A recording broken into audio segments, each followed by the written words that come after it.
ಮಂಗಳೂರಿನ ಪದವಿನಂಗಡಿ ಸಮೀಪದ ಹೊಸ ಕಟ್ಟಡವೊಂದರ 4ನೇ ಮಹಡಿಯಲ್ಲಿ ವೆಲ್ಡಿಂಗ್ ಕೆಲಸ ಮಾಡುತ್ತಿದ್ದ ರಾಷ್ಟ್ರ ಮಟ್ಟದ ಪವರ್ ಲಿಫ್ಟರ್ 45 ವರ್ಷದ ಸಂತೋಷ್ ಪೂಜಾರಿ ಎಂಬವರು ಬಿದ್ದು ಮೃತಪಟ್ಟ ಘಟನೆ ನಡೆದಿದೆ.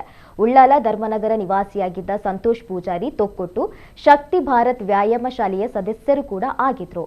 ಪದವಿನಂಗಡಿಯ ಕಟ್ಟಡವೊಂದರಲ್ಲಿ ವೆಲ್ಡಿಂಗ್ ಕೆಲಸ ಮಾಡುತ್ತಿದ್ದಾಗ ಸಂತೋಷ್ ಆಯತಪ್ಪಿ 4ನೇ ಮಹಡಿಯಿಂದ ಕೆಳಕ್ಕೆ ಬಿದ್ದಿದ್ದಾರೆ. ಇದರಿಂದ ಸಂತೋಷ್ ತಲೆಗೆ ತೀವ್ರ ಏಟು ಬಿದ್ದಿದ್ದು ಬಳಿಕ ಚಿಕಿತ್ಸೆ ಫಲಕಾರಿಯಾಗದೆ ಆಸ್ಪತ್ರೆಯಲ್ಲಿ ಮೃತಪಟ್ಟಿದ್ದಾರೆ. ಸಂತೋಷ್ ಈ ಹಿಂದೆ ವಿದೇಶದಲ್ಲಿ ವೆಲ್ಡಿಂಗ್ ಕೆಲಸ ಮಾಡ್ತಾ ಇದ್ರು. ಊರಿಗೆ ಮರಳಿದ ಬಳಿಕ ಉಳ್ಳಾಲ ಬೈಲಿನಲ್ಲಿ ಸ್ವಂತ ವೆಲ್ಡಿಂಗ್ ಶಾಪ್ ತೆರೆದಿದ್ರು. ಸಂತೋಷ್ ವಿವಾಹಿತರಾಗಿದ್ರು.